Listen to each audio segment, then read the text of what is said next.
Good morning. It is Tuesday, October 21st, 2025, and I'll call to order the Story County Board of Supervisors. Please stand if you are able to say the Pledge of Allegiance. I pledge allegiance to the flag of the United States of America and to the republic for which it stands, one nation, under God, indivisible, with liberty and justice for all. Thank you. If there are no changes, I'll take a motion to adopt the agenda. So moved. Second. Then moved and seconded. Merkin? Aye. Basil? Aye. Heddens, aye. Now's the time for public comment number one. This comment period is for the public to address items on today's agenda.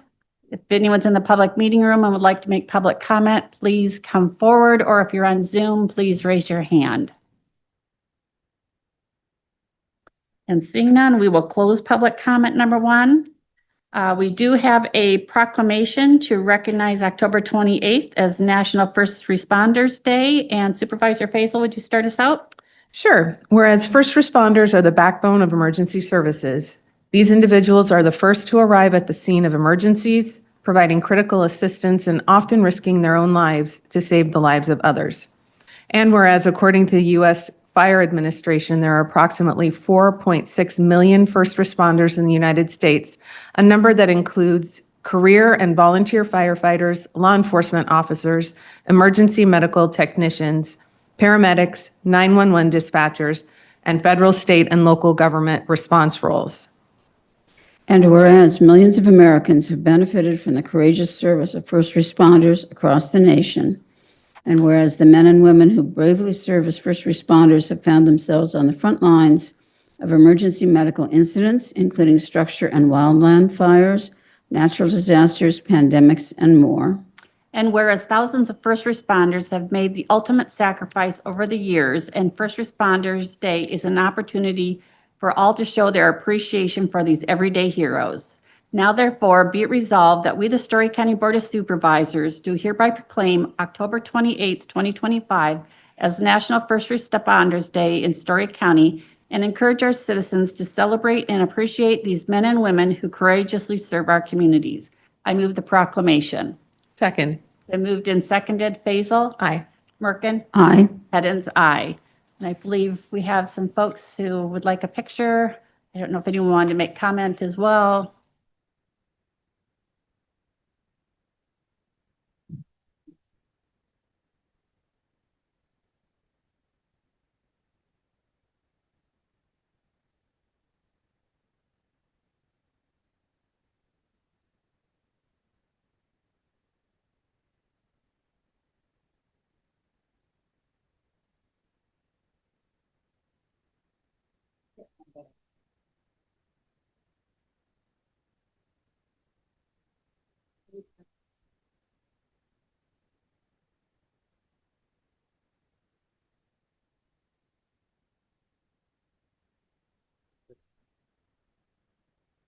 All right. Thanks very much. Thank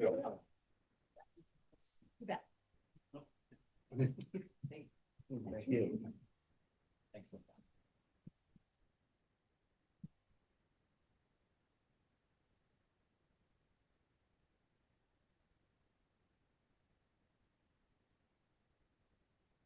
Next, we have agency reports, Ames Regional Economic Alliance Development's quarterly report. Good morning, Brenda. Good to be with you. Does everybody have a copy of the report that we submitted last week? Thank you, Shelley, as always. So I have extra copies up here at the table if folks are interested. So good to be with you this morning and share specifically some of the things that are going on in our most rural communities here in Story County. So as you know, please reach out at any time if you have questions or you're hearing about opportunities or hearing about challenges. We're here to be helpful. So again, in the report, it's really designed to highlight just some of the very interesting things going on across Story County. So first, again, exciting to see some of the commercial development continue to happen in the community of Gilbert. So thanks for taking time to participate in that initiative. So I remember years ago when I sat in this role, the real desire of the council in Gilbert to do more commercial development. So it's great to celebrate that that's happening, just as a way to continue to diversify their tax base. So obviously, they are able to grow residentially, but it's been a challenge being just a few miles from North Ames to grow from a commercial standpoint. So it's fun to watch some of that. I would tell you a good chunk of my time these days in the outreach side of things is spent talking about subdivisions. So these are tough conversations in our biggest communities, more challenging even in our more rural communities. So three that I'd like to highlight are Roland, Maxwell, and Colo. And again, part of the challenge is just how do you balance?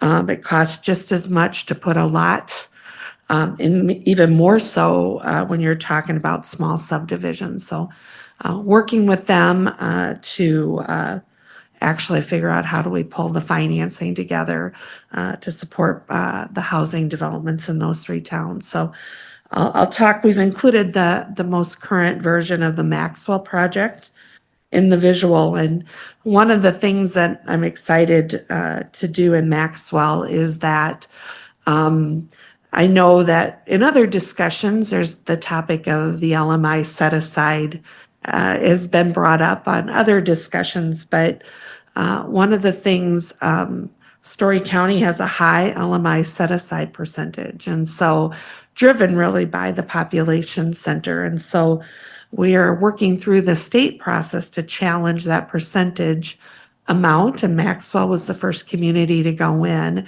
And so if we're able to get that accomplished, that allows us actually to divert more money to the infrastructure part of the project. So again, I applaud the council and really the city clerk in Maxwell for working through this process. In 30 years, this is something I haven't done before. So we'll continue to keep you all posted on that because again, if it works well in Maxwell, we'll be taking that effort to Roland and Colo as well.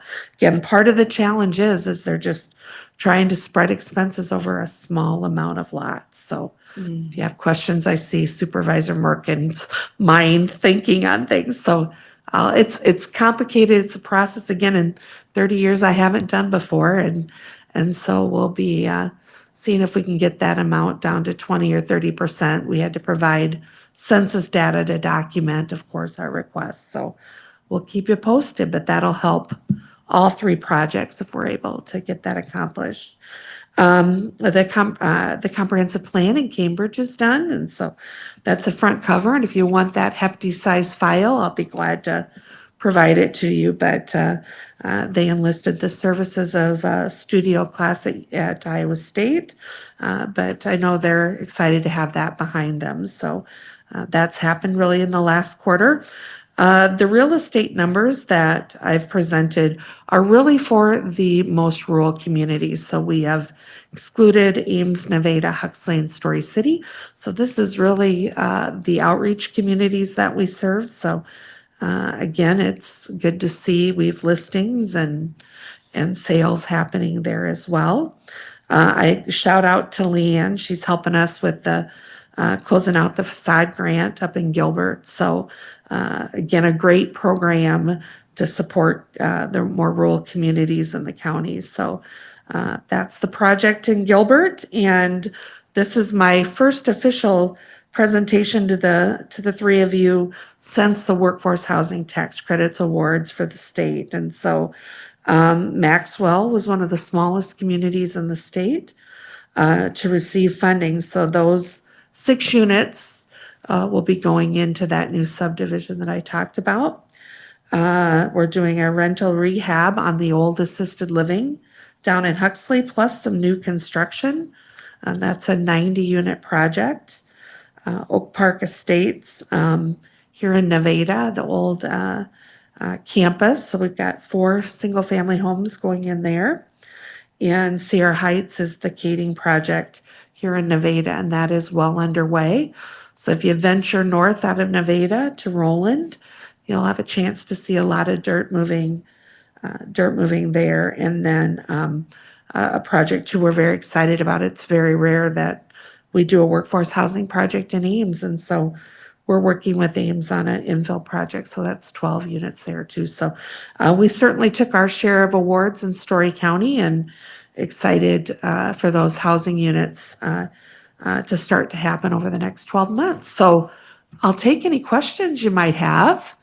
And again, certainly if there's things you want to do on a follow-up, I'm always glad to talk about that. So there's plenty happening, and certainly it's fun to see all the things that are in the works.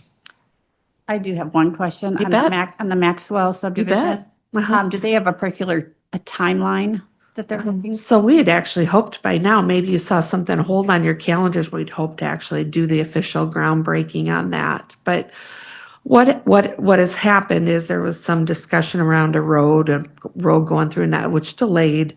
And now, as the costs have come in on that project, that's really what triggered the opportunity to challenge that LMI set aside amount. And so now we're at the mercy of the state to act on that application. It really is the difference on making that a viable project or Gotcha. not. So I won't make you stand in a snowbank to break ground. So we might, if again, tempering expectations, I really do think all three projects are going to be this spring. So the good news is I feel like we're moving forward. Again, as you start to look at the performas and the number of lots, it's just, we want them also attainable when it's done. Empty lot doesn't help anybody. Right. Doesn't help communities. It's a lot of money. It's a stranded investment unless we get houses on there. So, Okay, thank you. Linda? Nope, no Okay. question. Thank you. I don't have a question. I'm just always struck by the fact that median sales price is over 250,000, even if you pull out Ames and Huxley. Yeah. And, I just don't know how new families are supposed to start. Yeah. Just, It's yeah, we have a pretty strong real estate market. And it's, I have this job, most of you know, when I first joined the organization 8 years ago.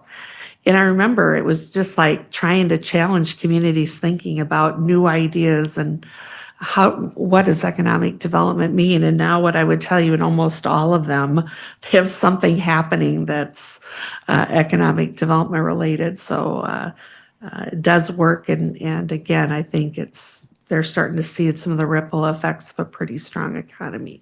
Again, we have our challenges. I'm not trying to sugarcoat it. And we have people that have been released from employment. But again, it's just a good reminder that we continue to diversify our economy and be looking for opportunities. But still, it's a place people want to live.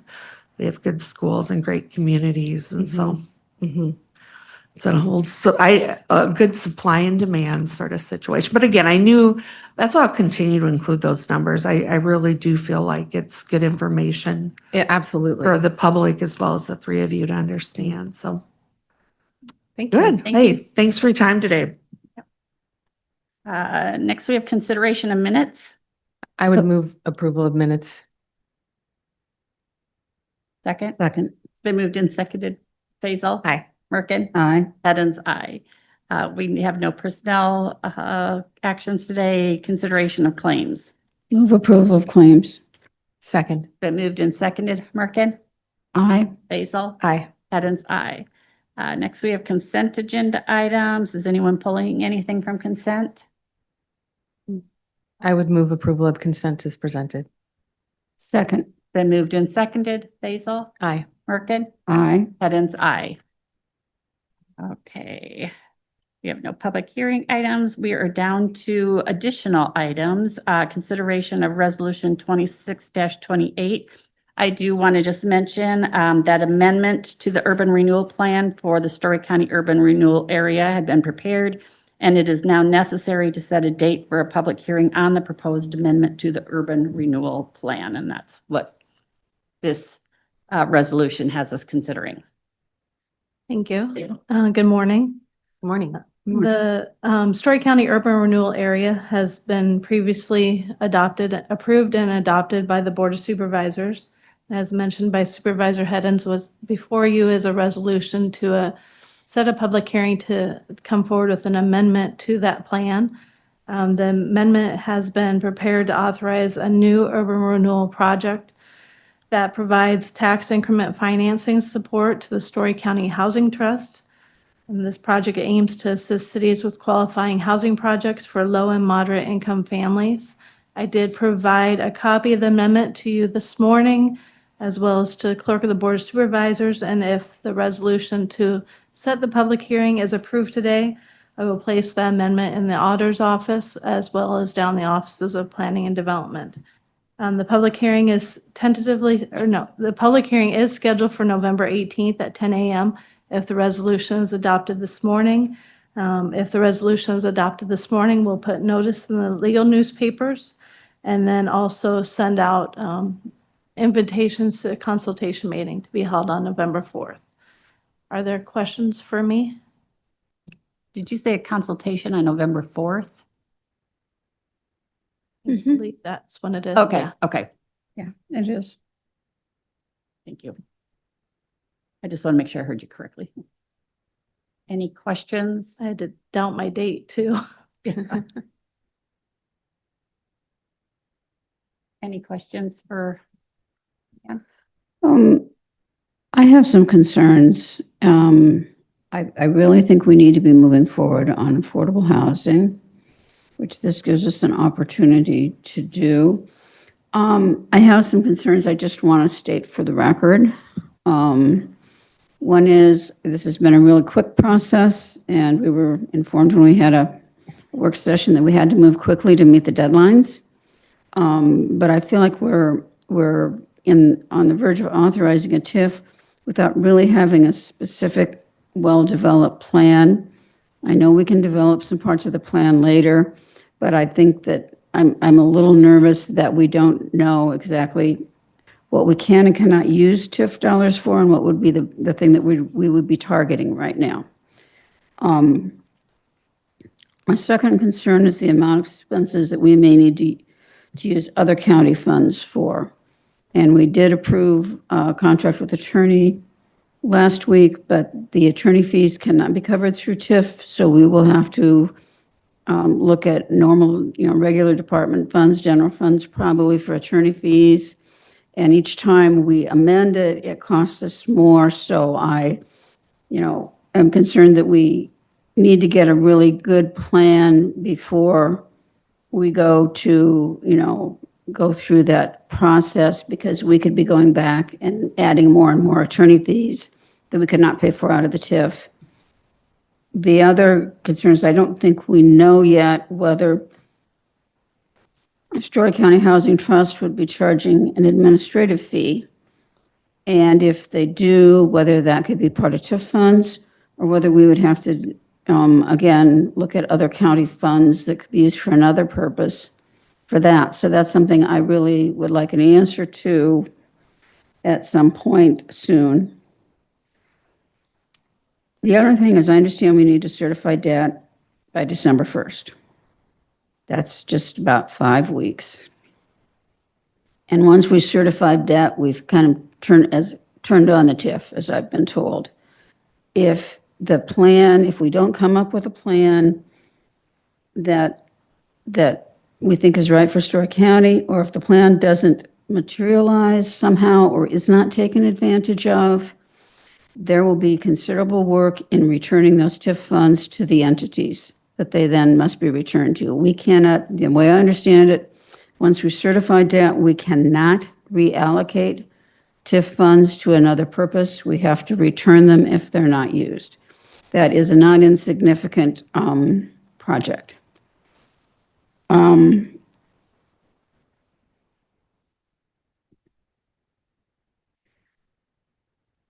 I want to support this because I think we need it. Obviously, 270,000 for a house is a whole lot of money. We need to do what we can as a county to have more affordable housing.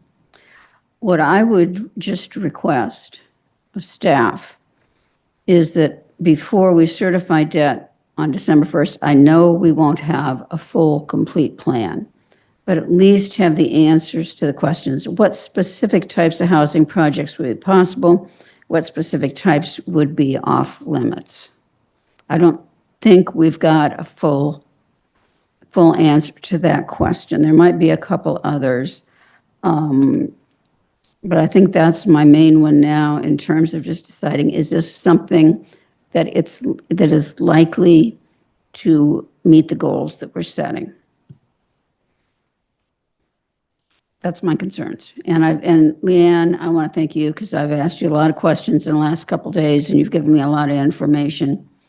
But I still feel like I feel like we're rushing to meet some deadlines, and that means that we can't have the plan that would give me the level of comfort that I really would want right now. But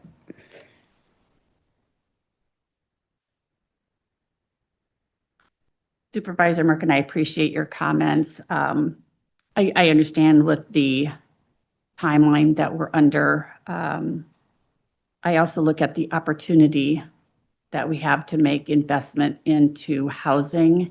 And you're right, we would want some more information,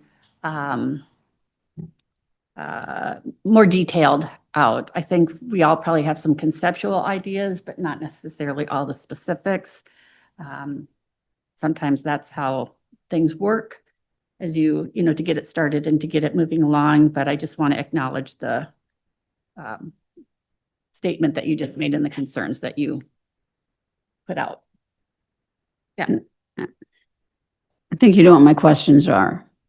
It's whether there would be additional attorney fees for helping, answering questions that your work group is going to need, or whether that's covered in the 10,000. Whether Housing Trust, if they had admin fees, could those be covered by TIF? And then the list of projects that would be possible and would be off limits. And I don't know, maybe, yeah. I also appreciate your comments. I think it's really important conversation to have and to continue to have. And I know we all are invested in and prioritize affordable housing and making sure that we can preserve our existing housing stock. Yeah.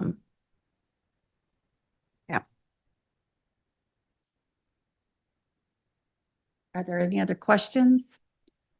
I think the auditor's here. I just want to ask Lucy if there's anything that I misstated about TIF or any clarifications that you'd like to give.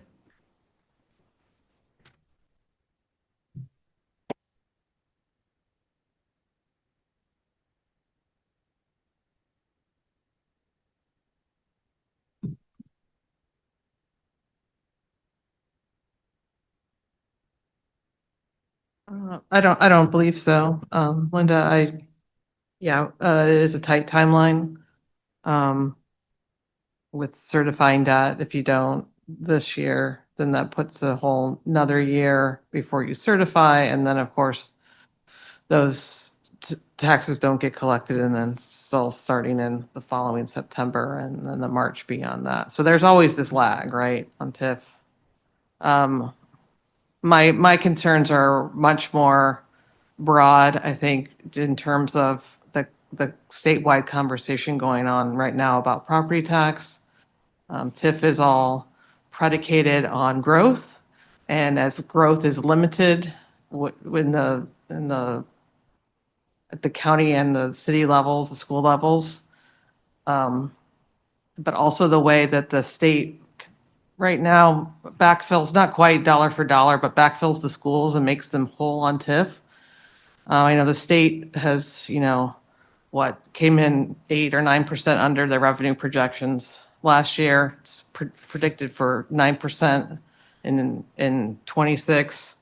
I'm sure they're looking where they can find funding. So if they change that formula, then I think a lot of TIFs will fall under a lot of really heavy scrutiny. This is just my, 30,000 foot view of the tea leaves, so I don't have a crystal ball, but there's just so many unknowns right now. I guess right now, the governor's DOGE report is being presented. Like it started at 10 o'clock, so who knows what that says? I know, but yeah, it's basically a national problem about affordable housing pressing up against our local property tax conversation. So it's just really hard for us to predict what that income stream will look like. And that could change from year to year now, as opposed to this is how it always worked. I guess that's more of my concern as the auditor looking at, the county's budget and being able to project and estimate. And also, TIF debt is debt, right? If the funding formula changes, the debt doesn't go away, right? So that's all. I guess I'm just very conservative on that. Being unable to give you with confidence numbers for this is sort of where I am, not on the whether this is a good project or not. So let's say the legislature did something with TIF the next session. Let's say they did away with it. What would it do to debt that was already certified? So and I've had this conversation, or I had Rhonda have this conversation with Department of Management, that the debt doesn't go away. It's a debt that we have and have to service somehow. And that would be any TIF entity. So they say they're not going, I don't know. It's really hard to figure out what's going on with what's in play for property tax. They were going to do something last year, and when they mathed it out, it didn't work like they wanted it to. So they pulled all of that, but So they're back at the drawing board right now. And, that could also get passed after we adopt our budget. Right. That's, I guess, what really scares me, is we can go through our whole budget cycle and then at the end they change something and we're already locked in. Which oftentimes that's likely since taxing doesn't meet the funnel deadlines. Yeah. So we certify now on April 30th as opposed to March 15th. So there is more time in there, but I don't know. Like I say, I don't have a crystal ball. I just have concerns that are much larger than TIF right now. So you're saying so what if we certified the debt on December 1st, but adopted a plan or an approach that didn't really involve any money going anyplace Yeah. So until after the legislative session was when over? you certify debt, you basically lock in your frozen base, which then that dictates what so if you that's what you're starting. So you don't want to, I don't want to overcomplicate this, but usually in that first year is when you have the most increment, because there's value tends to go up and then you shrink that. So you usually don't want to certify debt till you're ready to spend money, because you might lose out on some increment is basically the overall. That's all. You don't have to take TIF money if you don't want to, but once you certify debt, you've locked in sort of your starting point to accrue increment. Am I explaining that the way? Right, it is complicated because the wind turbines are going through a sort of a revaluation process with taking some out and swapping out.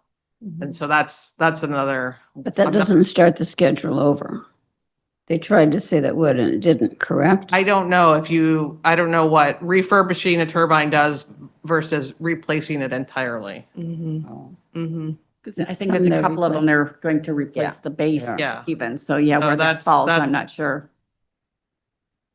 Sort of TBD. No. Huh. But I guess what I'm trying to say is if we certified the debt, but we didn't spend anything until we knew which way the legislature was going, we could just not spend it and return it. We have no, Well, if you don't budget it, it doesn't get divided out, right? So yeah. But if you certify an amount, then we collect that amount, right? Mm-hmm. Is how it works. If there's increment to collect. Mm-hmm. So, I think if I'm understanding you correctly, Supervisor Merkin, you're saying if we certify debt, we wait till after to see what the legislature does, so we haven't spent anything.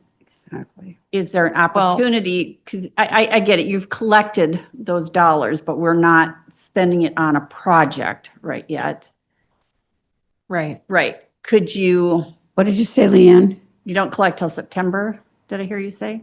but when you certify debt, we like build that into the budget, right? So you say we need, just for simplicity's sake, we need $1 million. So we start the clock on the $1 million. We only collect what we can collect from the increment. And once you hit $1 million, then you have to certify more debt. That could take 1 year, that could take 10 years.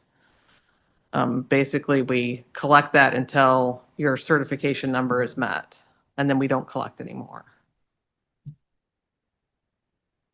So if you certify $1 million and we can only collect $100,000, then that's what will get allocated to the TIP fund. But if If we you don't, if you end up not spending, if you don't end up never using that money, then it gets reallocated as based on the normal property tax. and we don't have debt because So- we've not spent anything. So, So what I'm saying, what I'm trying to say is I think I'm trying to figure out if there's a way to keep this alive without taking some risks as to what the legislature is going to do. And I know it's a burden for your office because there's a lot of work you may end up having to do that we don't get good out of. But it is a way of keeping the possibility open, but hedging our bets as to what the legislature is going to do next year. yeah, that's not really how TIF's supposed to work, right? It's not a stack of cash that you spend when you feel like it. It's tied to a specific project and a timeline. Well, we would tie it to a project, but Yeah. what I'm saying is if at some point it just looks like this isn't as good a deal as it looked like because the legislature has done something that, would put us in a bad situation, we can then get out of it. I mean, you've always got to have contingencies in a project, particularly with one where you're not going in with a real specific plan. You've got to know what your outs are, is what I'm. Right, but I mean, certifying debt is saying we have a project and this is how much it costs. That's essentially what the certification is. So the November 4th meeting is, did you provide more clarity, Leanne, on projects? Is that correct? I The- unfortunately will not be at that meeting. That's why I'm. The invitation, the consultation meeting will be to share the amendment as it's drafted right now, and likely the TIF agreement that has been set between Story County Housing Trust and the Board of Supervisors. Beyond that, I don't think we'll have a detailed plan defined. That might be coming later after the first of the year. But we'll definitely have the answers to Supervisor Merkin's questions and any additional questions you all have. And we're not certifying debt today. Right. No, not to. That's I mean, but mailings will go out tomorrow and publishing costs. If and the all resolution that. is approved today, yes, we'll send out the invitations. So we could get more information in the meantime, and before December 1st, we could opt not to certify debt. December 1st is a Monday, just FYI. The- And the week before is Thanksgiving, so I think you'd have to certify by that Tuesday before Thanksgiving. Okay. And Let's that, get 18th. the public hearing on the Mhm. urban renewal area amendment will strategize how the agenda is worded, but that is when your action would have to occur. Today really should be the day we're deciding if we're doing it or not, though. Like, today really should be the drop dead date. We're either committing to certifying the debt and doing housing projects or not, because we're kind of at that place. I know, we still have some unanswered questions. I just feel like if we're going to commit to, like, we're going to commit to publishing and mailings and everything. Today really should be the day that we're either going to say we're going to do this and we're kind of figuring it out a little bit as we go, or we say, we're not going to do it. We're going to wait till next year. We're going to figure things out. The challenge is you never know each year what the legislature is going to do, Yeah. you know? Yeah. I don't think it's going to get any But easier. nothing occurs, but then they could decide, oh, this is someone's last year in the legislature and we're going to push on through and that's going to be what I'm known for. So you just Yeah. at their whim, I guess you'd say. Yeah. And I know we don't have a detailed plan, but I know we have a housing action plan. We have housing priorities identified. We can do a lot of good with it if we do it. I think we just need to decide if we're doing it today or not.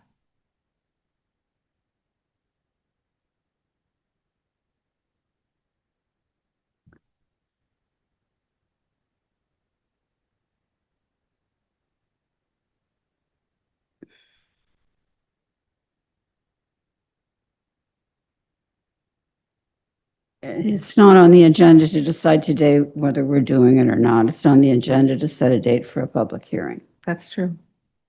I have to just say that. Yeah, that's true. That's true.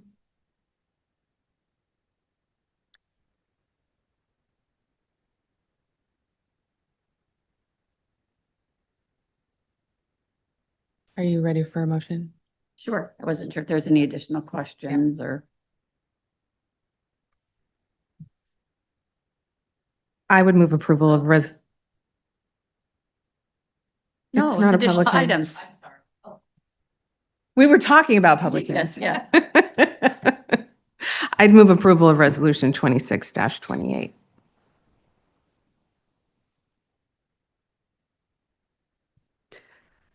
Reluctantly, I will second the motion. Been moved and seconded. Basil, Aye. Merkin, Aye. Hens, aye. Thank you, Leanne. Next, we have departmental reports. Anna. Anna with her little kitty. Sleepy kitty now. Is she sleeping? There's two of them. No, just one. Oh, that's just a toy. Dang it. She's got the cutest little face. Yeah, and those blue eyes. Thank you for bringing in a little animal today. And it's not a snake. Good morning, board. Good morning. The past quarter, we stayed pretty busy at the shelter. Intakes went up, which is pretty typical this time of year. We took in 118 cats, 24 dogs, and a pet rat. Adoptions almost doubled from last quarter, with 105 cats adopted and 12 dogs, and 20 animals were returned to their owners. Animal control calls increased as well, with more strays, welfare checks, complaints, and bite case investigations. We've had a steady group of volunteers helping out, including a couple that specialize in dog behavior and dog training. And so they're taking some of our long time stay dogs and taking videos and trying to teach them tricks so adopters see that. And then we were also recognized by the Best Friends Network for maintaining our no-kill designation. And that just means that we continue to meet the 90% or plus save rate that defines a no-kill shelter. On September 20th, we partnered with the Camelot Theater Foundation and helped host a cat video fest where they played funny cat videos in the theater. And then we had adoptable cats out. People could bring items for a donation drive and also donate monetarily as well. And then lastly, though it happened just after the reporting period, I wanted to mention our free vaccine and microchip clinic we held on October 11th. thanks to donations from Petco Love, PetLink community members, and help from the Iowa State University Vet Med Shelter Medicine Club, we served over 80 animals. And I'll share like the detailed numbers at my next quarterly report for that. Were there any questions I could answer? No, thank you. Well, how many little kittens do you have now at the lot still? I haven't even looked. But a lot, And how old is this little one? about 3 to 4 weeks. And what did you name it? Polly Pocket. Polly Pocket. Kind of fits for the case that it's in.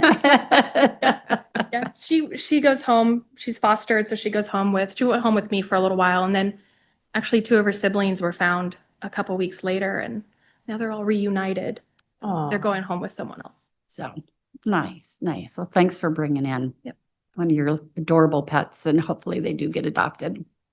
And Thank thanks you. for all of your involvement in the community. I know it's a lot of extra work to be out there doing stuff but you guys always look like you're having so much fun too. Thanks. Thank you, Anna. Thank you.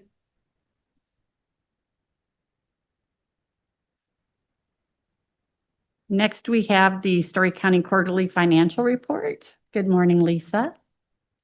I know the kitty is cute. No, I know. Got the prettiest little blue eyes.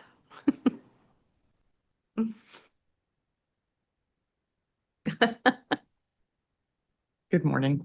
Morning. First quarter ended on September 30th.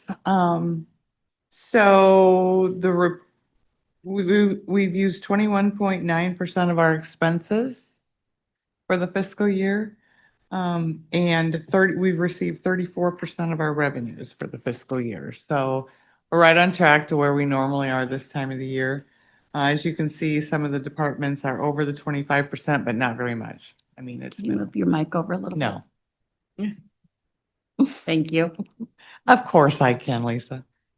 For fund balances, we've spent 25% of our general fund budget, 13% of our ARPA funds. Supplemental, 31%, that's normal. We have a lot of things that come due at the beginning of the fiscal year for supplemental, which is property insurance, those types of things. Rural services, we've only spent 16% of that budget, which is good. Opioid and secondary roads are listed there, 23 and 21% for them. Okay. And we have multiple departments over on revenues as far as over the 25%, which is good news too. Of course, that gets skewed by property taxes in the countywide, so. Yeah. Mhm. Do you have any questions? Mm, Thank you. You're welcome. Thank you. Thanks. And FYI, on your consent agenda, I'm sure you saw the the quarterly ARPA report was done, so. Yep. That got submitted in time. Great, thank you. No small feat. No. Yeah. Next, we have Joseph Cosgrove, is that correct? The Summit Carbon Solutions update.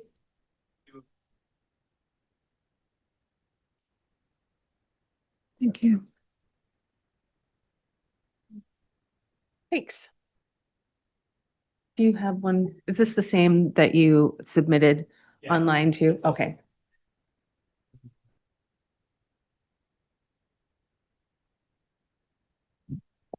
All right, good morning. Morning. I'm happy to be in front of the commission to give a general project update about things that have changed and just a general update. My name is Joseph Cosgrove. I'm a project manager with Summit. I want to first talk about late this summer in July, there was a management change. The executive leadership team came in. Our new CEO, Joe Griffin, has 40 plus years of experience constructing and safely operating pipelines throughout the country. And along with him, he's brought a team with many more years of work experience as well. So when Joe came in, I guess you can go to, I just want to also mention, I gave you my contact cards if there's any questions out of here, but also Kylie Lang's contact information is up there as well. So you can go to the next slide, thank you. Just briefly hitting on one of the things Joe and the new executive team focused on when they first came in was just re-evaluating our mission and values, re-emphasizing them, and actually putting them into words so that people, landowners, commissioners, communities know that we have new missions and values. You can move over to the next slide. So one of the big updates recently was that Summit came out with a community benefits agreement, and I kind of just want to go through a bunch of points on that. Firstly, I want to reiterate the county grant that we're giving to all counties. It's $50,000 plus $1,000 each mile of pipe in the county for Story County specifically, that'd be about $67,500 that would go to the emergency manager no earlier or no later than 180 days before operations. And the emergency manager can decide how they want to allocate those funds, additional equipment on top of the equipment we're already going to provide, additional trainings, wherever they see the funds to go. A second point on there is about public communication. We're trying to reiterate our commitments to public engagement, talking with landowners, talking with counties, talking with just community members, emergency managers. I know our lead safety guy is going out and talking to emergency managers, making sure that there's a plan in place once operations would start so that everyone's prepared just in case of a situation that everyone knows what to do. Our third point is our new landowner commitments or additional landowner commitments. That includes a 72-hour notice before survey and a $500 payment for granted survey. As well, we heard a lot of people have questions about options with their easements. And now there's 3 options that a landowner could take their easement. The traditional lump sum option where you get paid up front. There's an annual option, so you can divert funds over 5 to 10 years due to tax purposes if you don't want increased income on that taxable year. There's a third option that's new that ties directly to financial distributions for Summit shareholders. So we've heard people say, well, how can I get in on investing in Summit if I want my easement to turn into it? So now we're allowing them to take their easement, turn it into sort of investment in the company, and they would get paid out when Summit shareholders get distributed as well. So they get payments every time like that. Additional with that, there's a royalty per foot added on now. So every single landowner across the project will get a royalty for just having the pipe on their property annually, and that's scalable. So it starts at $0.25 per foot of pipe on the property, and based on state acquisition numbers, it scales up from there all the way up to 50 cents per foot. With that, moving over to point number 4, that also goes with this county, Story County as well. There's a royalty per foot for Story County that goes directly to the commission. That one's driven just by Story County acquisition, not by the state. So it goes from an eighth of a dollar, 0.125 to a quarter based on the scale of acquisition in the county. I also want to talk about water stewardship. We've heard concerns about water usage, and we are looking at new ways to not use water or conserve water.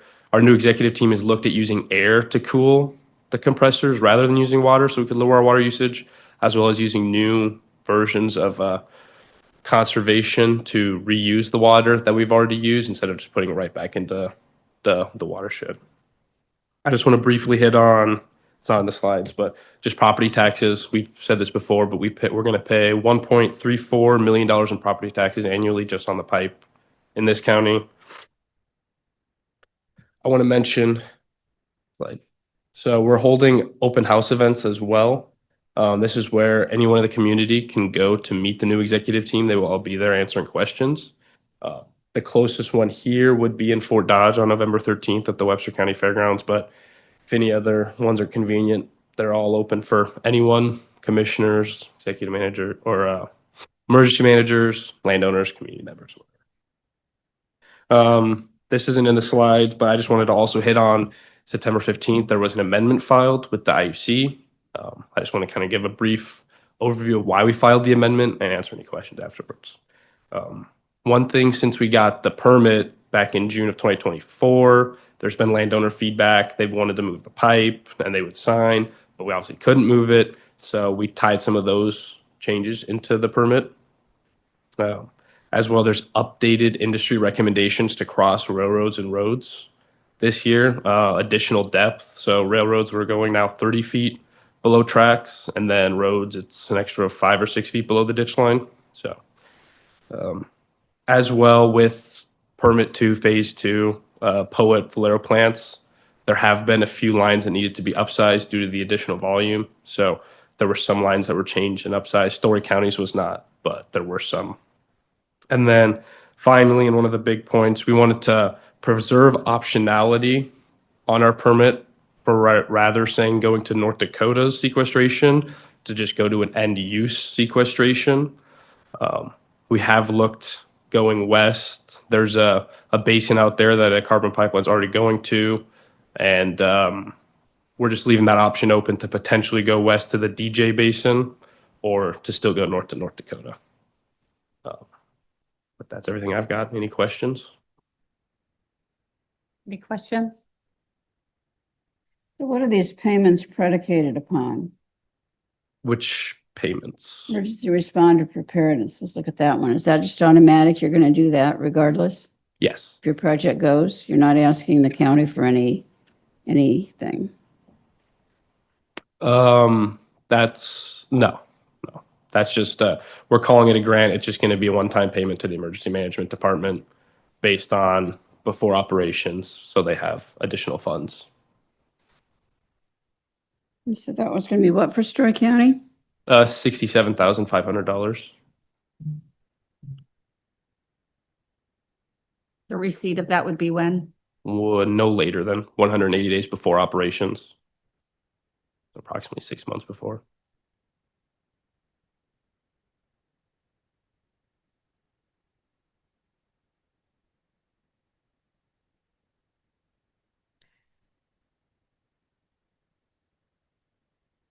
When do you think you'll know whether you're going to use the DJ Basin or North Dakota? I don't know if there is a direct timeline based on that because we're in negotiations going both ways. So we're looking at going west and engaging with counties and landowners that direction, as well as still looking into South Dakota and North Dakota. So I don't think there's a direct timeline. I'd say probably within a year, we definitively know which direction we are going. But we're just kind of trying to keep those options open right now before we decide. And where is that DJ Basin? It's kind of on the corner of 4 states: Wyoming, Colorado, Nebraska, Kansas. You'll find it online. I could always also send a No, I picture of can what it find looks it. like. But I just wasn't sure. Yeah. Thank you.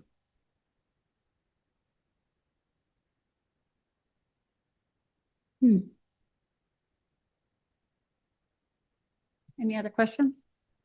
The annual county grants.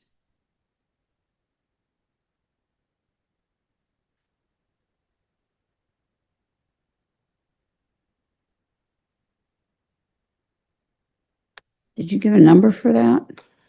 So that's based off the footage in the county. Story County is roughly about 92,500 feet. So it'd be 92,500 times wherever the acquisition falls. If it's 70% acquisition, it would be 0.125 cents per foot. So that's roughly about $12,000. And then it would scale all the way up to 25 cents if 100% was acquired in Story County. And that would be approximately $24,000.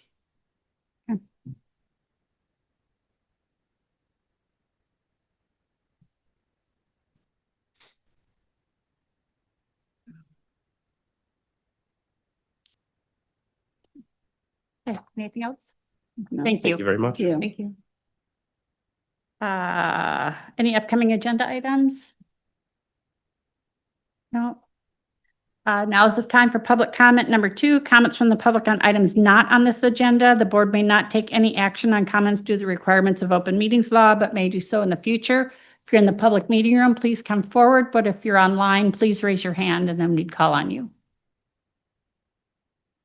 And seeing none, we will close public comment. Number 2, liaison assignments, committee meeting updates and announcements. Supervisor Merkin.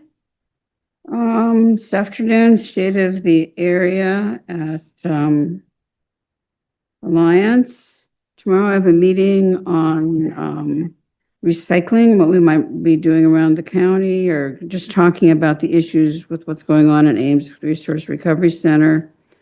Open meeting training tomorrow evening, Thursday. Story County Economic Development Group in Zeering. Friday, Alliance Board meeting in the morning. And next Monday, something. Don't know what it was. Just a second. I have a workforce discussion at the Alliance, and we'll be working on some evaluations. Supervisor Faisal? Yeah, I have NACO Central Committee meeting this afternoon, and then Story County Housing Trust meeting, state of the area. And then tonight I have Central Iowa Regional Housing Authority.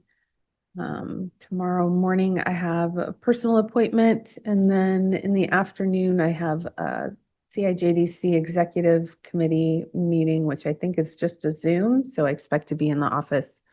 And then tomorrow night I have a CCJ board meeting.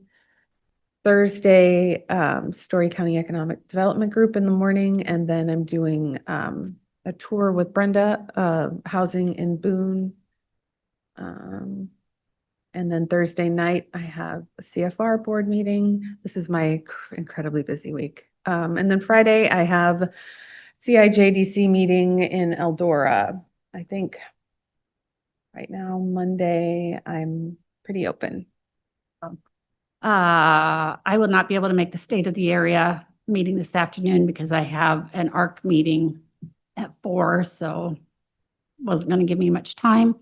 I have a personal appointment Wednesday morning, and then I have a workforce meeting in the afternoon.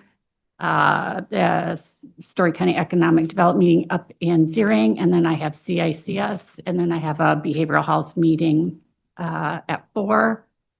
Friday, I will be in the office. So far, knock on wood, nothing's on my agenda. And Monday, I'll be in the office. I'll leave a little early because Paul has an appointment, so I need to pick him up from work for a personal appointment. Otherwise, that's it for there. Moving on, is there a motion to go into closed session pursuant to Iowa Code 21.5, Para 1C? So moved. Second. Been moved in second. Merkin? Aye. Basil? Aye. Hens, aye. We are in closed session.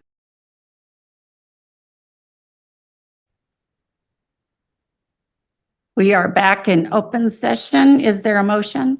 I would move that we proceed as discussed in closed session.